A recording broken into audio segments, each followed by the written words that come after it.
Hey guys, it's Brijette with San Diego Seed Company, and today I want to talk to you about choosing your corn varieties for this upcoming season. Now, before I get into all the details about different corn varieties, make sure you hit the subscribe button and the notification button so that you can get notified anytime we've got great content that you might want to see. So, all right, it's February. And a lot of you are either buying your corn seed or thinking about what kind of corn you want to grow this year. And I want to give you some tips and tricks and professional advice that can help make your corn season the best possible. So first thing is, what kind of corn do you want to grow? Well, there's quite a few different varieties and types of corn, and I'm going to break them down for you. So you have sweet corn. This is a really good variety of sweet corn here. And that's meant for fresh eating. Sweet corn is what you think of when you go to the market and you buy corn that's in the produce aisle that you peel and you boil or put on the grill and you eat fresh. That's what sweet corn is. It's delicious, milky, sugary yumminess. This is just one of the hundreds and hundreds and hundreds of varieties of sweet corn that are available out there. Now I want to show you a really cool trick here. So if you're looking at seed and you want to know, I wonder if this is a sweet corn or a different type of corn. Sweet corn is always going to be all wrinkly like that. And you want to know why?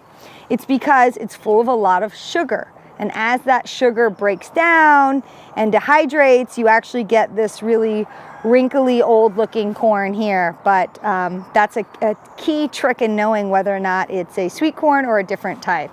So that's sweet corn. That's probably the most popular.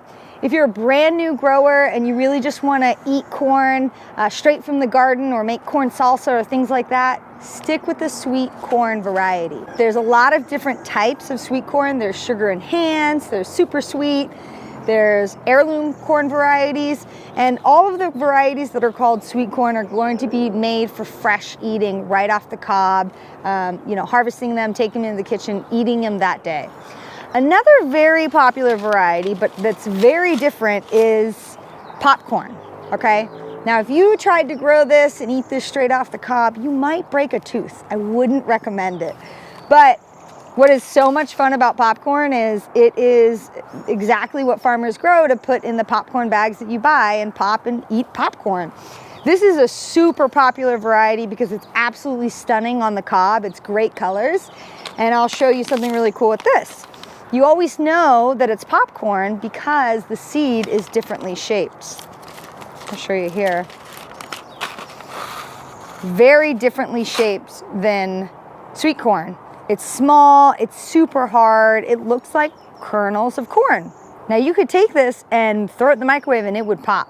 Of course, then you wouldn't have any seed for planting. So you might not want to do that. But this is popcorn. It is the same popcorn that goes into the bags of popcorn that you buy from the store. What happens is you grow it, you let it dry on the cob, and then what we love to do is actually stick the whole cob in the microwave and pop it. And still to this day, it's like, I've done it a million times, but I'm like a little kid. I'm so excited about it. So that's popcorn. Those are two very popular types of corn. And now there's a third category that I don't have a pack here to show you, but I want to talk about, and it's called ornamental corn. So a lot of corn varieties that are grown because they're really beautiful colors, but you're not necessarily going to eat it. They're harder corn, and it's corn that you can make like cornmeal out of, or you could potentially, use it to feed the chickens or things like that, but it's not meant to be consumed fresh right away. And those are varieties like strawberry corn, Dakota dent corn, which is a really beautiful dark corn. There's Painted Mountain, which is the gorgeous multicolored corn that you see on the stalks in like fall decorations. Those are the different types of corn that you can grow. And now I want to give you a really expert tip that's really important, and I wish I knew in the very beginning when I started growing. These different types of corn can very easily cross-pollinate. Meaning that if I grow popcorn at the exact same time as I grow a sweet corn, they're going to cross, and my sweet corn is going to be a hybrid of sweet corn and popcorn. And what that's going to do is it's going to make some beautiful corn cobs, but it's not going to make for the best eating. That's because the really soft kernels on the sweet corn will cross with the popcorn, and you'll have these really hard pieces in the middle of delicious sweet corn. All right, now there's two different ways that you can avoid cross-pollination of two different types of corn.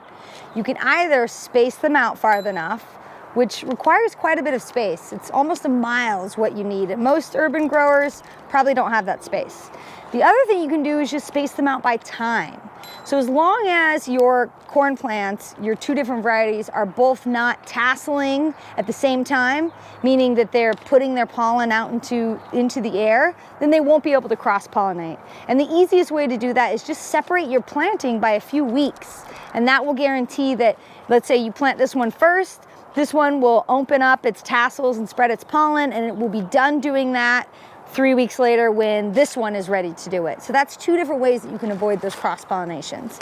Now, no matter what you decide to grow this year, whether it's a popcorn, an ornamental corn, or a sweet corn, just remember the most important thing about growing corn: it has to be grown in blocks. Meaning that you can't plant a single row of corn or you won't get good pollination. The pollen on a corn plant is very tiny and it floats through the air.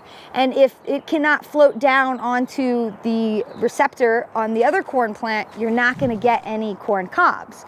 So that's why you'll see on the back of every pack of seeds, it'll say plant in a block. That is to guarantee that as the pollen falls, it's going to fall into the block of corn and guarantee good pollination and full corn cob set. Now just imagine if you plant it in a really long row, the pollen from way over here may not get to a plant over here, or it may just blow in the wrong direction.